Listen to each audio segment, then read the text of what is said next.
Kæru hlustundur og verið hjartalega velkomin í hlaðvarp Myntkaupa.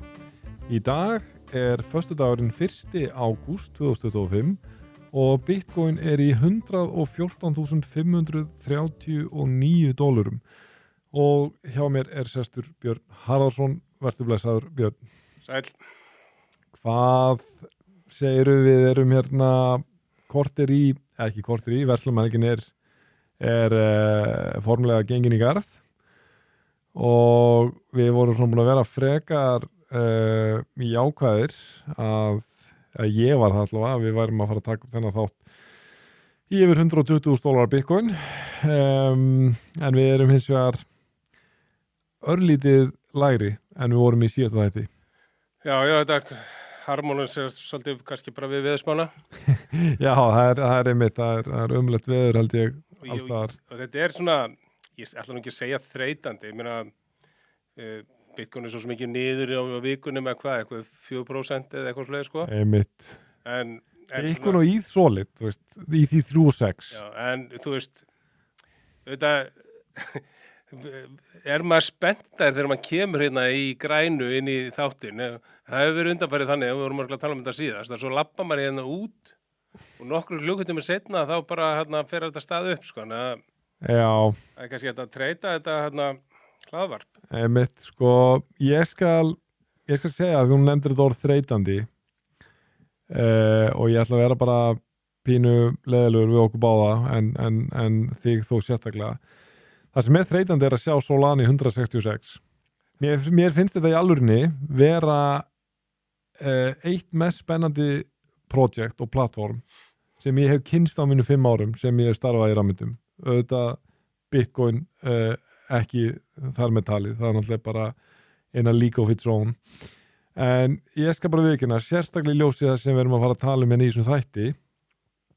Gríðarlega að mér finnst allavega og ég held að þú tækir undir með mér gríðarlega stór viðburður eða tilkynning í gær frá forstjóra bandaríska fjármálaeftirlitsins og ég bara viðurkenni, ég á eiginlega erfitt með að skilja þetta en þó ég svona var að vona þarna fyrir vikunni að við værum að fara þetta í 200. Við fórum upp í 108? Við fórum í 205, náttúrulega 205, eða ekki vikunni, en þú talum í vikunni, en við fórum í þar síðustu viku, þá fórum við 205. Svo fórum við aftur niður og fórum sér að fara staða upp aftur og ég var svolítið bjartsýnn, sko, og minna að þú veist, og eins og þú ert að segja, það er vonbrigði, ekkert spurning, minna að þú veist, við skoðum bara júlímánuð, ég veit ekki hver staðan í júlímánuð á 30 dögum fyrir Solana en þú veist, þegar ég kíkti, þetta búið að lækka svolítið núna, en í Ethereum var, þegar ég kíkti á það, 55% upp í júlímánuð og Bitcoin var 10% sem líka bara mjög gott líka, sko. Einmitt, ef allir mánuð væri 10%, þá það ágætis.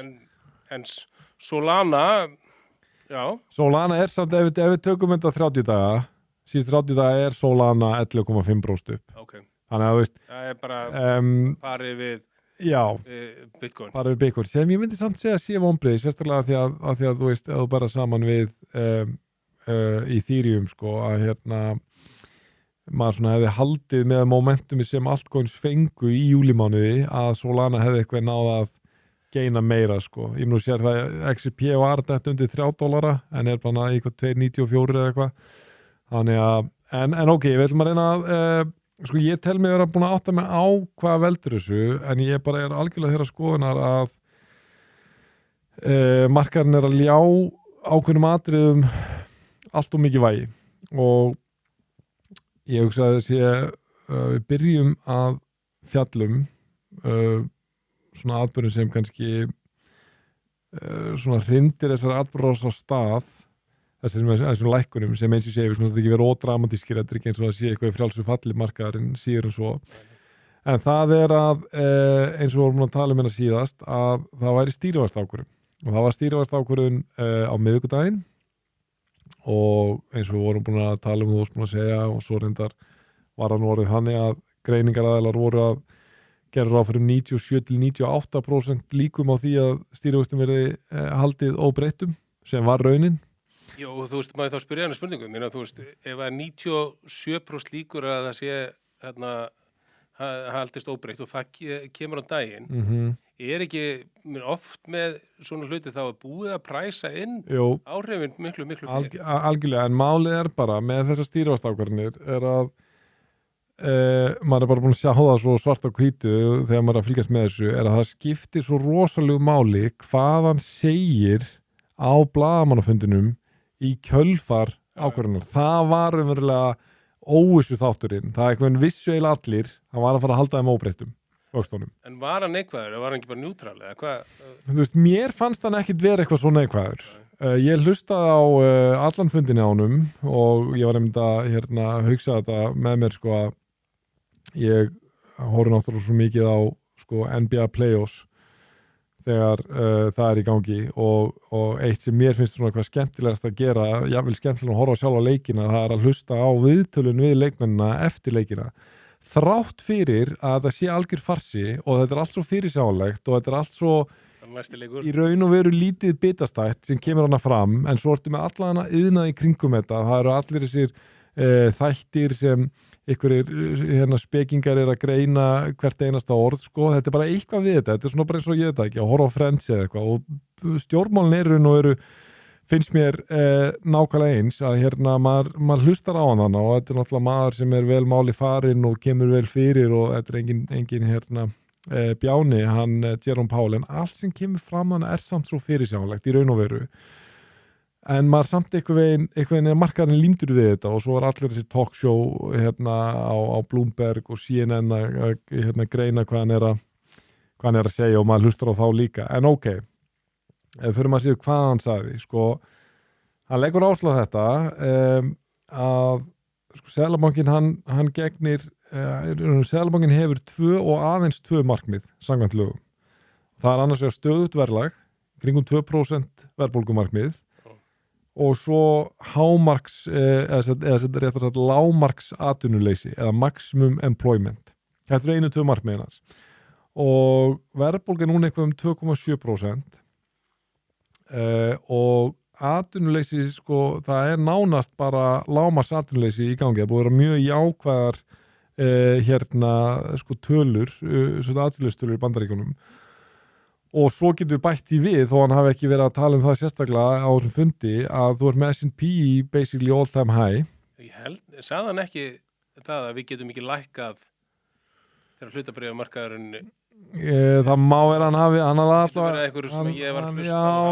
ég held ég hefði gripið það, hann hafi ekki talað markaðin beintan, ég skal ekki nágrúðlega, það voru 50 mínútur maður mögulega dettur út einu og einu orði, en allavega, hann var byrjuð bara að tala það, efnahagurinn er mjög solid og hann fór aðeins inn á tollana, virtist ekki hafa miklar ágjörð en viðraði samt að það er eitthvað sem þarf áfram að vera að skoða og vega og meta og gæti leitt til spæk í verðbólgu sem hann sagði að hann væri alls ekki viss og myndi gera og eða myndi gera þá finnst það mjög ólíklegt að það til langframa en hann var rauninni bara að segja dálítið þetta að miðað við þær forsendur sem væri upp núna, þá væri hreinlega ekki tilefni til að lækka vexti og það sem kannski markaðurinn að bregðast við með svona neikvæðum hætti er að menn voru búin að vonast eftir því að hann myndi segja að hann væri jákvæður og bjartsýn með að geta lækka vexti í september. En hann var spurður því og hann sagði ég treysti mér ekki til að segja neitt það.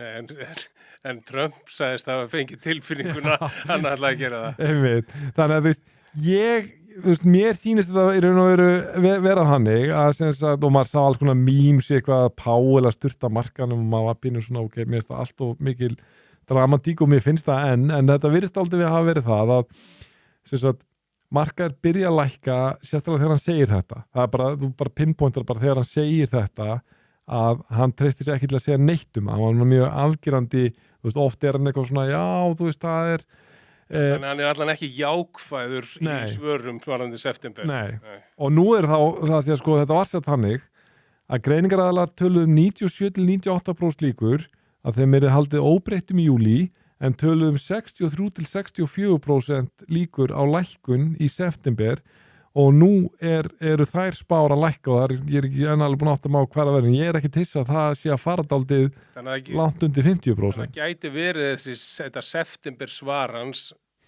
sé áhrifþátturinn. Það það sko, ég leiði mér að fullera það er það sem startar hérna þessum lækkunum og svo heldur markaðurinn eitthvað áfram og við fengum, það var mjög mikið liquidation á hérna futures í krypto síðustu 24 tíma, það var seldi $600 million liquidataðir í Bitcoin sem er ekkert eitthvað, það er ekkert sláandi tala sko, en þeir eru ekki að sjá 10, 15, 20% daginn niður en það er svona meirinn séð í talsverðan tíma. Ég sá líka eitthvað staðar sko, og það getur vel verið að það séð samt það stjórnur, ég veit ekki, ég sá eitthvað staðar að það hefur mest verið short-term holderar sem eru búin að vera að selja og hérna, sem að selja í tapi. Ég veit ekki hvort að þessar tölur fyrir þá sem hafa verið gíraðir einhvern veginn séu inn í því sko. Nei, í þessum tölum sem ég er að vísi, þegar þú selur á spot sko, það fer ekki inn í það. Þetta er litri tölur sem eru liquidataðar í þessum futures contract. Það verðist vera bæði liquidation og síðan þetta bara svona hvað á sig, svona panic sell að newcomers, kannski einhvern veginn. Já, það verður það og ástæðan fyrir því að mig langar eiginlega ganga það langt að segja að þetta sé algjört dauðafæri núna er að sko þessi lækkun, ég ætla bara að fá að segja það í þessu laðvarpi, það er ekki heil brú í þessum lækkunum, sérstaklega á þessum öðrum myndum heldur en Bitcoin eins og þetta, sjá Solana undir 170 og þar förum við yfir í næsta Eitt punktur með það að þú segir þetta sé dauðafæri, þá ertu að meina dauðafæri að stakka upp já, og þú veist, ef maður komið eitt svona punkt með það, þetta er einhver punktur sem við höfum talaði síðast þætti aðeins, en svona bara aðeins meirum hann við vorum að tala hérna þessi 80.000 Bitcoin sem að Galaxy var að selja fyrir eitthvað svona OG hérna Satoshi eins og það kallað og ég barði aðeins svona sama við þegar svona svipa magn hefur verið selt áður. Þú veist, Terra Luna, við vorum talað um Terra Luna, þeir áttu hérna, ég heldur áttu 80.000 Bitcoin og seldu það og þetta var margt annað að gerast það, en markaðan hrundi alveg. Gjörsamlega kollapsaði. Já, svo var það Þýskaland, þegar Þýskaland hérna seldi, það var hvað, í 65.000 það fór niður 13% í 56.500 bara við það að þeir var að selja þú veist, núna er búið að klára þessa sölu, hún var seld á einhverjum tíma við getum valla sagt að markaðurinn hafi hreyfst við það sko. Nei, en væntanlega var þetta var OTC trade ekki, ég held það sko. Já, en bara þú veist líka Þýskaland, ég man ekki hvort að það hefur verið Terra Luna. Góða punktur. Terra Luna held ég var nefnilega, sko, ég held að sko gallið Terra Luna var, þeir voru alltaf að hérna kaupa OTC Bitcoinið og svo selja á markaðinu, það er bara versta útgáfan. Þeir keiftu OTC, þannig að hækka ekki í markaðin þeir voru að kaupa, svo þeir þetta selja, þá þurftu þeir að liquidata sér strax sko til að reyna að redda sér og þá var engin tími til að fara að gera og græða eitthvað OTC-díl, að bara þetta að selja beint á bara market order á markanum.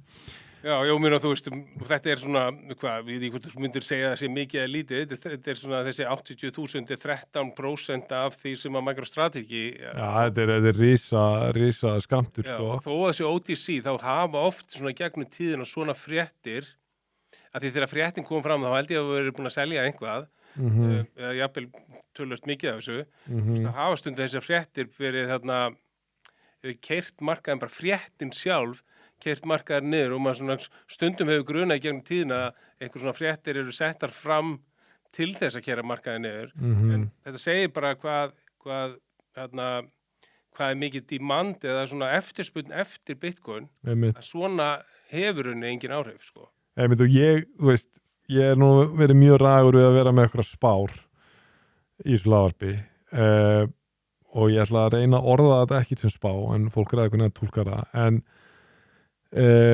ég ætla bara að orða þetta svona það mun ekki koma mér á óvart ef tiltölulega skammur tími líði núna þú veist 2 vikur, 3 vikur, ég veit það ekki og eitthvað einn þetta beris momentum sem við erum aðeins að díla við núna, það verður öllum gleymt sko. Og þá ætli ég sérstaklega, það sem ég er mest spenntur fyrir að tala, ég veit ekki nefnir náttúrulega bara var að koma, maður eðlilega, við erum bara rétt byrjað að setja okkur inn í þetta, en mér finnst það svo rosalega stórt. Og það er þetta Project Crypto sem Paul Atkins, forstjóri bandaríska verðbréfaeftirlitsins, var að tilkynna í gær. Áðurum fyrir mig það, þá langar mig að biðja aðeins Björn, það var nefnilega annað sem gerðist á miðvikudaginn og ég veit ekki, ég er ekki búin að setja mig mikið inn í það, en það er að þessi kryptóskísla frá Hvíta húsinu, eða kryptóreport, hún var tilkynnt líka. Já, á miðvikudaginn. Og getur aðeins farið yfir bara hvað var þetta og hvað komið fram í þessu? Það liggur við, ég segi nei, nenni því ekki. Ok.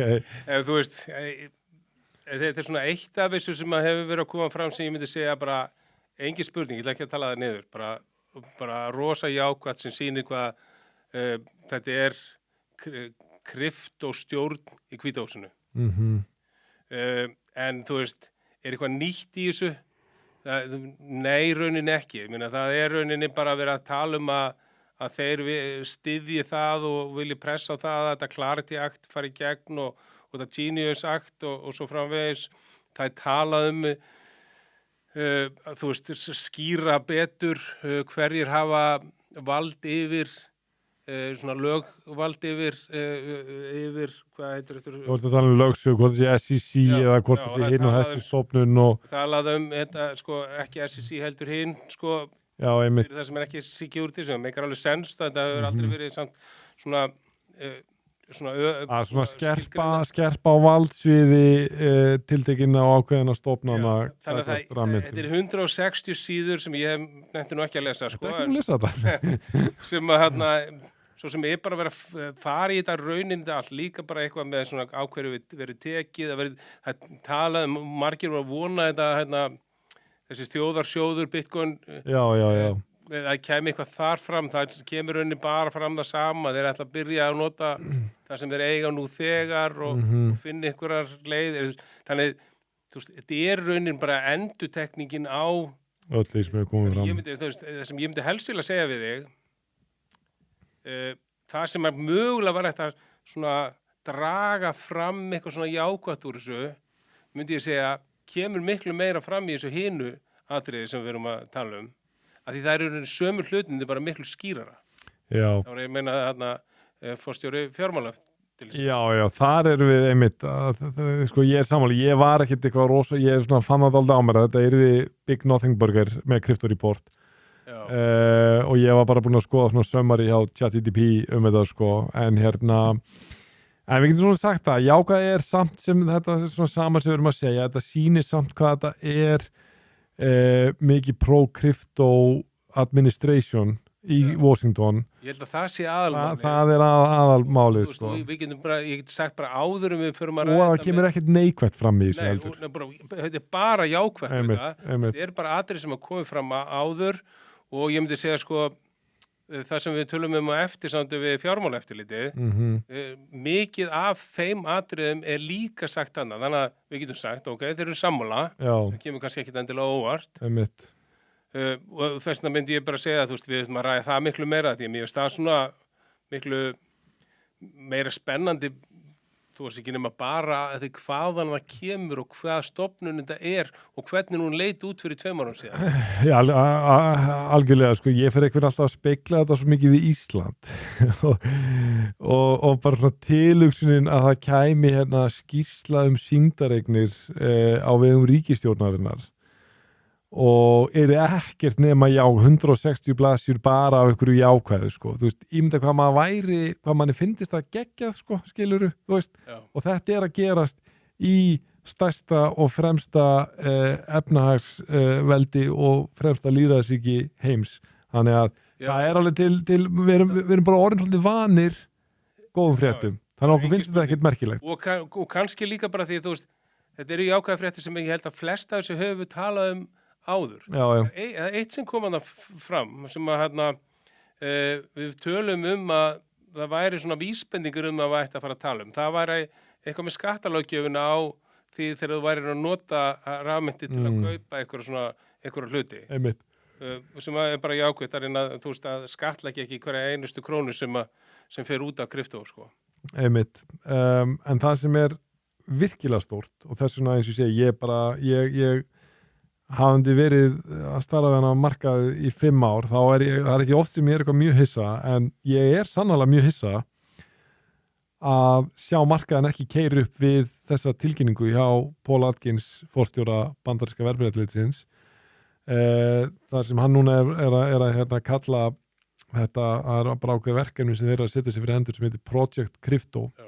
Og ef þú kannski leiðir okkur svolítið í gegnum hvað þetta er. Við byrjum bara í svona sögulegu samhengi. Ég man eftir því þegar Gary Gensler var ráðinn sem forstjóri fjármálaeftirlitsins.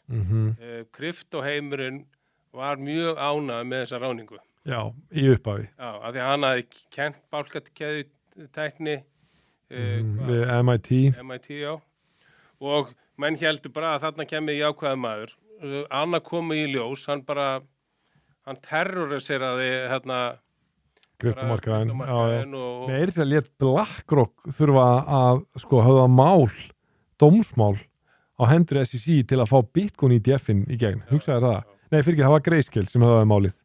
En enga síður. Og þessum tíma voru bara öll fyrirtæki, bara mikið af fyrirtækjum segja við þurfum bara að flytja starfsemina úr landi, það er bara ekki hægt að starfa þetta, því þeir voru ekki, það var ekki nóg með það að þeir voru, að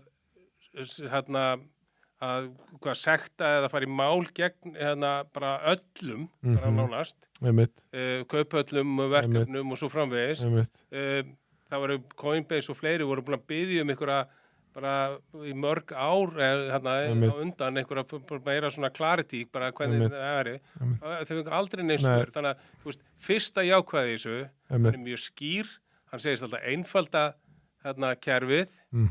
Það sem ég fannst svona, það er fullt af áhugaverðum hlutum sem hann segir, Hann segist vilja koma öllum assetum á bálkakeðjuna. Þú veist, bara þessi setning, hann segir þetta. Þú veist, það er í alvörinni ekki hægt að ná utanum, að minnst að kosti ekki þessu hlaðvarpi, þessum eina þætti. Það er ekki hægt að ná utanum hvað þetta er stór orð. Já. Og það er augljóst að markaðurinn er ekki að skilja þetta. Því að það sem það virðist einmitt vera, að margir í finance skilja ekki. Þetta er Jamie Dimon, núna þegar hann er að segja að hann er ekki hrifinn af krypto en hann er hrifinn af stablecoins. Já, og ég ætla ekki að koma með veg fyrir það og ég segi ekki hrifinn af þetta. En þú veist, úr hverju eru stablecoins búin til, skilurðu? Já, nákvæmlega. Fattaru? Þú veist, þú getur ekki skilið krypto og slengt fram þessari fulleringu af því að þú veist, án Ethereum, án Solana eða, þú veist, Avax, þú veist, nefndu keðjuna, þá er ekkert stablecoins í þessum skilningi sem við erum að tala um. Þannig að og nú er hann að tala um bara miklu stærri en bara stablecoins. Hann er bara að tala um, þú veist, stocks, bonds, equities, allt klappið. Og það er að fara on-chain. Það er bara ótrúlegt, bara út frá þessu sem við vorum að tala um áðan, fárverðans í starfi, að þarna er hann að bara segja bara við ætlum að gera regluverkið eða aðferðafræðinu okkar þannig að þetta verður hægt. Og segir líka annað sem er líka mjög stórt. Hann fullir það, hann segir langflest kryptotokens eru ekki securities. Það er punktur nummer 2 sem ég fannst alveg svakal og hann er ekki síður inn. Hann er bara að segja, ég er bara leið mér bara að túlka þetta þannig. Hann er bara að segja með óbeinum hætti allar þessar kaupallar sjóðarumsóknir sem er á deadline hjá okkur í haust og vetur, þetta er alltaf að fara að vera saman. Hann sagði með þess að eitt í viðbót sem skýrir það ennþá frekar.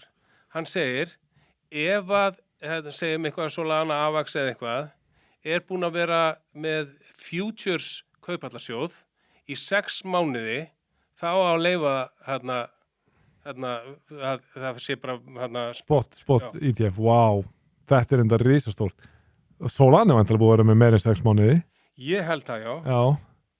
Og ég reyndar var ekki búin að kynna Nei, mér það var gaman að var kynna sér það, en áhugavert, þetta eru stór, en auðvitað átt að vera svona, megar ekki tjens að hérna gera einhvern greinamun, sko, ef eitthvað þá finnst manni eðlilega að gera sér strángari kröfur gafart futures ETF finnst mér allavega heldur en spot ETF en Já, og það sem mér finnst svona líka bara áhugavert við þetta, ég áður en að hann kemur með þetta allt saman, þá var ég með smá áhyggjur, það getur vel verið að það sé ennþá eitthvað staðar þarna, að eitthvað kíkti í þetta frumvarp, Clarity frumvarp, þar sem að svona var alveg hægt að lesa, það alveg að lesa mögulega úr því ef að verkefni er of centralized, að þá séu þau securities. Já, mega sense. En svona þessi orð, þú veist, hann segir bara hreinlega eins og þú sagðir, hann segir, þú veist, langflest, og hann segir langflest, og ég veit svo sem ekki, hann er vantanlega ekki að tala um 100.000, hann er að tala þá um svona þessi svona upp eitthvað 100, ég veit það ekki. Ég skil hann bara, þá er hann svolítið að segja að bara það sem við tölum í daglegu tali sem kryptotokens, hvort sem að Solana, AVAX eða þú veist, þetta sem er einhvern alvöru projekt, þetta er ekki verðbréf í skilningi bandarískra verðbréfalaga. Það er risa, því að það var náttúrulega, veist, þetta er alveg búið breyfna Sailor, svona eitt sem kannski mér er ekki flott á félagsgrunni hans, er að hann hélt þessu alltaf bara nánast fyrirvaralaust fram. Þetta eru allt verðbréf, sagði hann. Og Gary Gensler var svona íeð alltaf að því líka, sko, þú veist. Svo nú er þetta bara, þetta er algjör uppega komin í narratífið og svona loksis eitthvað svona konkrétt, eitthvað confirmed komið með þetta. Og það virðist vera bæði þessu og þessu frá Hvíta húsinu. Það virðist vera það bara, við ætlum að verða crypto capital of the world og við ætlum að styðja markaðinn. Einmitt. Það finnst mér að koma frá sem báðum. Og þeir eru að, þú veist, það er ekki lengur bara einhver innantóm orð. Nei, þeir eru að, og þeir hafa gert þetta, ég bara fullir það, og fólk getur sagt hitt og þetta tollani á Trump eða eina nefndu það. En ég ætla bara eins og ég hef sagt í slagarbi og ég ætla bara að halda mig við það. Hann hefur staðið við allt sem hann hefur lofað gagvart rafmyndum og hann hefur gert það á sko, þú veist, eins og ég, hann er ekki búin að vera hann er búin að rétt rúmlega 6 mánuði, hann er búin að vera 6 mánuði og 10 daga, eitthvað svoleiðis og búin að áorka svona miklu, ekki eins og búin að vera heilt ár í embætti, sko, þú veist, og þeir að fara að stað núna með þetta verkefni, sko, ég held að, þú veist, sko, svona á þessu tempói þá er það bara einhvern búin að kryptovæða öll Bandaríkin á þessum 4 árum sem hann hefur og veist, vonandi verður að halda áfram með þá vinnu en jafnvel eða komast demókratar til valda eitthvað, þeir mun ekki geta sko önvænda þetta þessa vinnu eða þú heldur áfram á þessu tempói næstu rúmlega 3 árin, sko. Þannig að, þú veist, mér er geggjað að þetta sé að byrja að gera svona mikið svona hratt og ég vil bara sjá þessi Cynthia Loomis frumvarp verða lögum af því að það er svo stórt ákvæði í frumvarpinu hjá henni sem skildar á til að halda þessu Bitcoin í 20 ára minnstakosti. Og þú getur þá ekki selt að nema með því að breyta lögum og það er heljarna pakki, sko. Já, sko, svo er bara ýmislegt annað. Mér finnst bara svo gaman að tala um hvað Paul Atkins sagði, sko, að þú veist, það er ýmislegt annað sem hann sagði. Fyrst skildi ég ekki að hann var að tala um eitthvað super apps og unified licensing. Það sem hann meinar með þessu, tvennu, hann talar um þetta saman, að þegar hann segir super app, þá er hann að segja, sko, að aðilar sem bara eins og Coinbase eða eitthvað, myntkaup, þú veist, ef myntkaup væri í Bandaríkjunum geta boðið upp á bara allt trading, hvort sem það er securities, non-security, þú veist, hvort sem það er krypto, hvort sem það er hlutabréf, hvað sem það er og hann er líka að tala þetta unified licensing ef þið væri að fara núna myntkaup til Bandaríkjunum alltaf að stofna útibú þar þá er kerfið svo flókið að þið þurfa að sækja mismunandi leyfi fyrir einasta fylki og og hann einhvern veginn, þó hann segir ekki hvernig hann á að gera þetta, en hann vil einhvern veginn styðja það að það verði hægt að sækja bara eitthvað eitt leyfi fyrir öll band. Einmitt. Það er alltaf alveg fáralegt, ég skil ekki hvernig þeir fara að þessu sko, eins og þetta núna. En já, en þú veist, hversu samt, ég er enda að sé að markaðurinn að taka svolítið við sér núna, hann að bounce aðeins tilbaka. En býða svona 4 klukktíma að fara í þáttinn. En ég er bara að segja, þú veist, finnst þér ekki alveg tala súrrealíst að við séum að fjalla þetta og markaðurinn hafi hingað til þennan síðasta hvað sólarhring eða hvað verið að bregðast við með þessum hætti? Jú, og þú veist, og við höfum svo sem talað þetta áður að svona í þessu, þegar að ræði þessu svona ríkisstjórnar umræðu, fundi, þú veist, lög, annað slíkt, að það eiginlega ótrúlegt hvað við höfum talað þetta nokkru sinnum, þar sem að hefur verið eitthvað jákvætt komið og það hefur ekki gert markaðinu upp og jafnvel hefur markaðinu verið að fara aðeins niður. Þetta eiginlega öfugt við það sem ætti að vera. Í búlmarkað ættum við ekki að vera að pæla í hvað Páll sagði nákvæmlega okkur neikvæðan á og við ættum að vera að taka svona og keyra markaðinu upp. Það er oft talað með í búlmarkað þá tökum við eftir jákvæðum fréttum en ekki neikvæðum fréttum. Í bearmarkað tökum við eftir neikvæðum fréttum en ekki jákvæðum fréttum. Einmitt. Og sko, eitt sem mér finnst líka sko, svona ákveðin áfællistómur kannski yfir þáttakendum rafmyntamarkaðarins sem samt svona rétt bara eins langt og annað að þið eru búin að sjá það svarta hvítu að helstu og virkustu og áhrifamestu þáttakendur rafmyntamarkaðarins núna síðustu mánuðir eru búin að vera bara svona high net worth institutional capital fjárfestar. En ég er bara að segja, við erum að bregðast við eitthvað veginn með eitthvað drama og eitthvað sem Powell segir og við erum ekki að eitthvað veginn prísin eitthvað FOMO af því sem er að koma frá SEC en svo þú berða saman við hvað var það í langur að segja febrúar er það ekki þegar Trump tweetar hvað XRP ADA Sol það kom ekkert meira fram. Nei. Og þú keyrir allar þessar myndir. Já, hann íjaði að því Bitcoin í surf. Já, einmitt. Íjaði svona veikli að því. En ég bara segja, og það kom bara sko, við erum að tala um bókstaflega sekúnduspursmál. Þetta er bara, ég var ofta ekki séð á TradingView. Ég var einmitt eitthvað að fylgjast með TradingView og ég sé bara XRP, Cardano og Sol fara upp eitthvað á bilinu 40-80% upp á örfáum mínútum. Þetta var súrrealist að sjá þetta. Bara súrrealist að sjá þetta.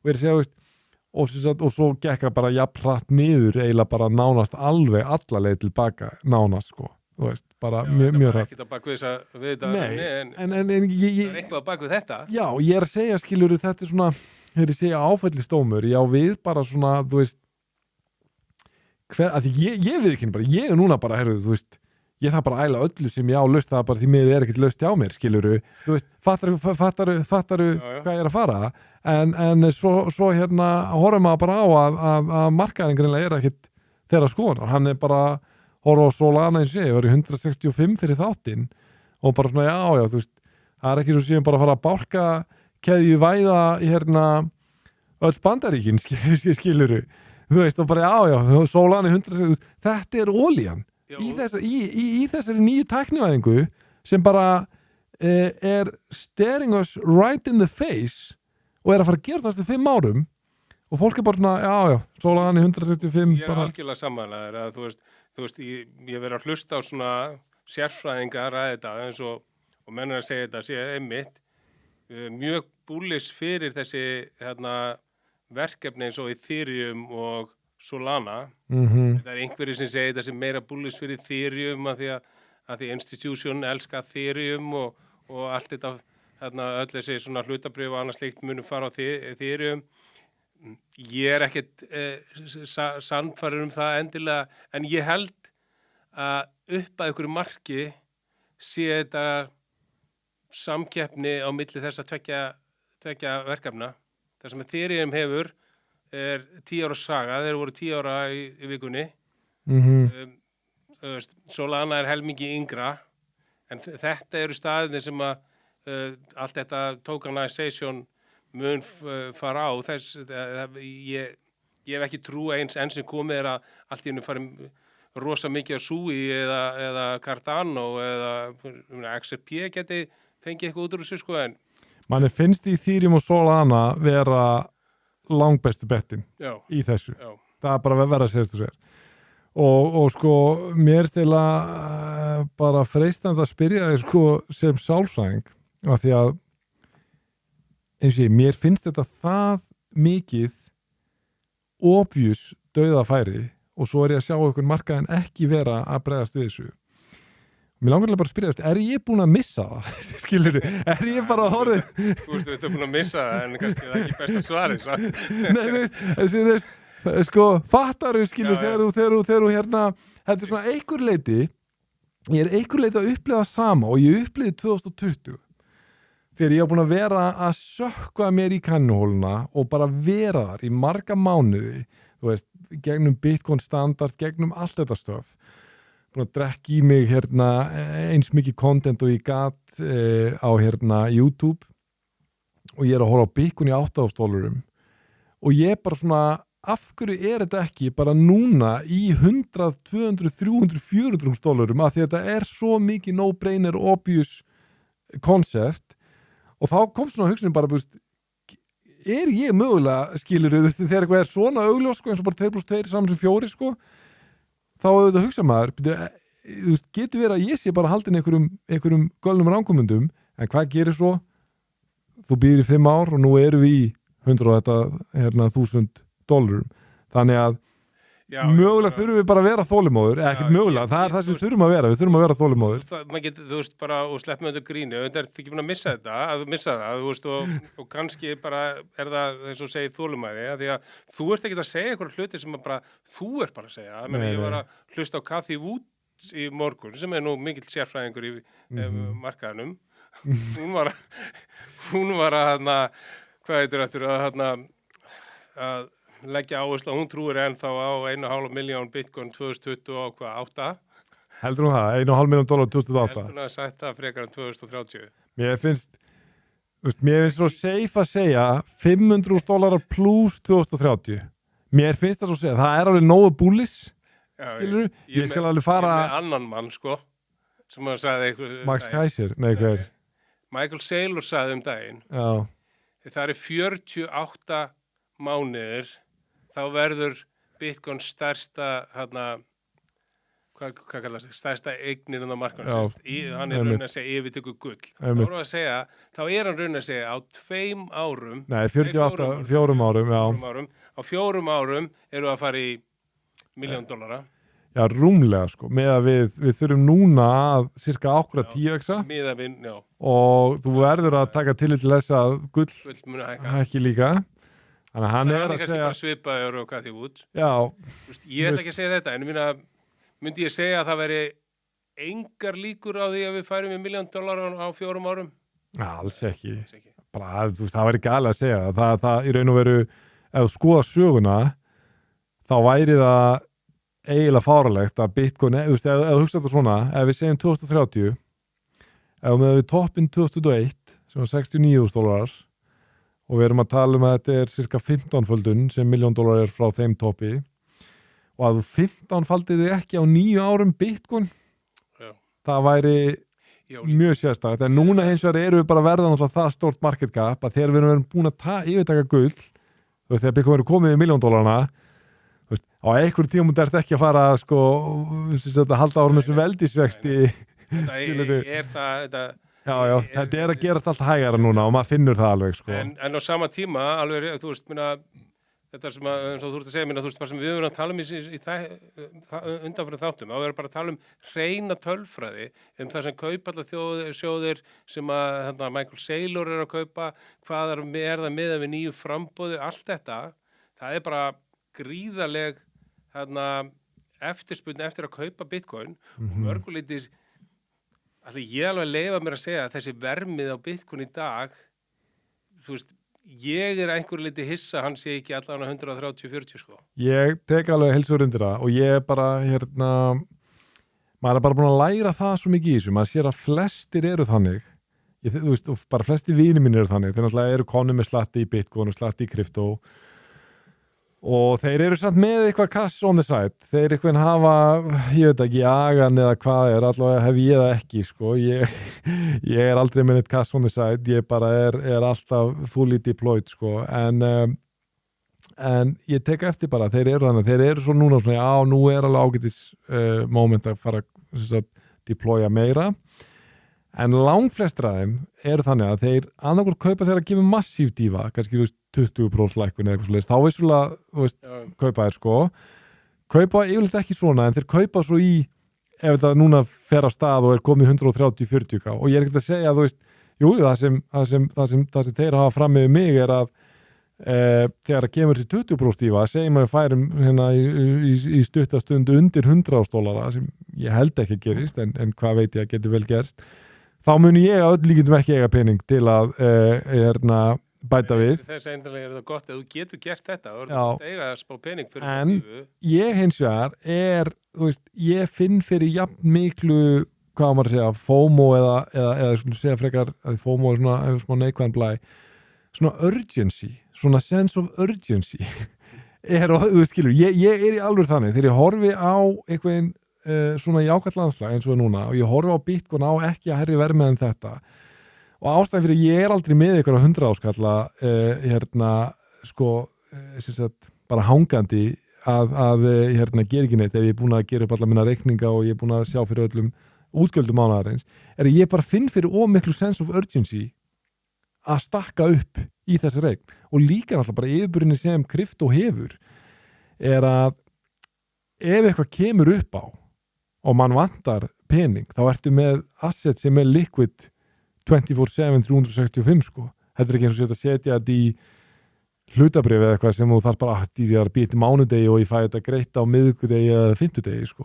Já og þú veist, og það sem að gera þetta líka bara svo rökrétt sko, er að veist, eins og við erum að tala núna með þetta fjármálaeftirlitinu og lögin sem eru búið að samþykja og er að fara fyrir þingið, allt þetta jákvæða, allt þetta kaupallasjóð, kaup og svo framvegis og við erum líka fyrir utan það, eru við að fara að sigla inn í það sem er venjulega besti tími á 4 ára hringrás. Einmitt. Ágúst, september sögulega slagir, já, en október, nóvember er einmitt bara, þannig að þú veist, ef þú fer ekki söguna, ágúst, september, þetta eru mánuðin sem þú í sögulegu samingi, ég ekki dúlka þetta sem einhverja fyrirfarlaus að spá hvað er að fara að gerast, ég er bara benda á staðan í sögulegu samingi, ágúst og september hafa verið bestu mánuðin til að stakka upp. Já. Það er bara staðarind, sko. Ég er samt, þú veist, ég meina, ég átti alveg vona við myndum fá einhverja hreyfingar í aðra hver áttinni. Ég var svona meiri, ég er svona þrátt fyrir þessa ágúst tölfræði, þá er ég samt svona meira á því að ágúst gæti alveg verið góður mánuð þetta árið. Ok, við getum örgulega að setja inn að komdu með eitthvað að spá, komdu með eitthvað sem ættir að rukka Björn. Komdu með eitthvað sem ættir að rukka hvar verðum við miðjan mánuð, ekki næsti þáttur, heldur það næsti þáttur. Í Bitcoin? Í Bitcoin. Já. Sko, ég ætla ekki að koma með eitthvað risaspá á svona ég er pínu ósakjarn við þig, ég ætla að breyta þessu. Lokmánaðar. Og ég ætla að ramma því já eða nei spurningu. Verðum við yfir eða undir $130 Bitcoin í lokmánaðar? Af því þú sagði mér þess að ágústtölfræði þá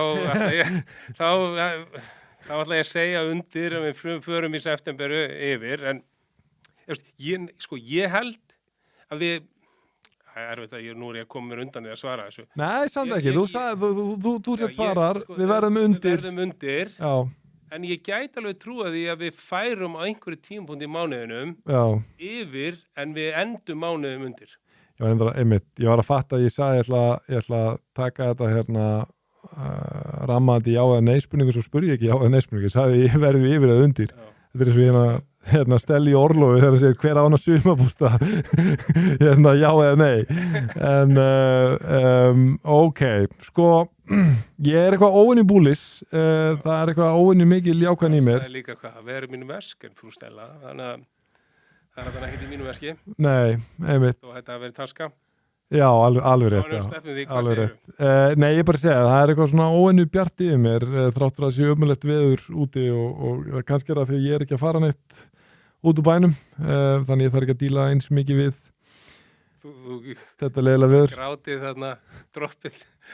Ég held að, ég ætla bara að segja, ég held að það sé ekki að fara að vera mikið meira dropp með þetta, en sjáum til, ég veit það ekki. Ég sé alltaf markarnir að bánsa aðeins meira. Ég ætla bara að trúa því að við sjáum eins og ég held ég bara síðustu 2 föstudaga að við hækkum eftir að við tökum upp þáttinn og þegar þátturinn kemur í loftið þá séum við hærinu verum í dag. Já, það getur verið. Ert þú að fara að gera eitthvað þessa verslumhelgi?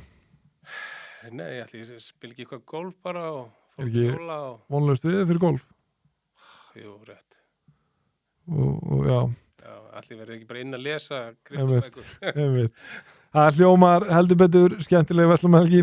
Björn Haraldsson, ég þakka þér bara kærlega fyrir góð spjall og Leis. óska þér góðrar verslumhelgi og ég þakka ykkur kæru hlustur sumleiðis fyrir samfélgina og óska ykkur góðrar verslumhelgi. Farið varlega, gangi hægt gleðina dyr og verið sæl.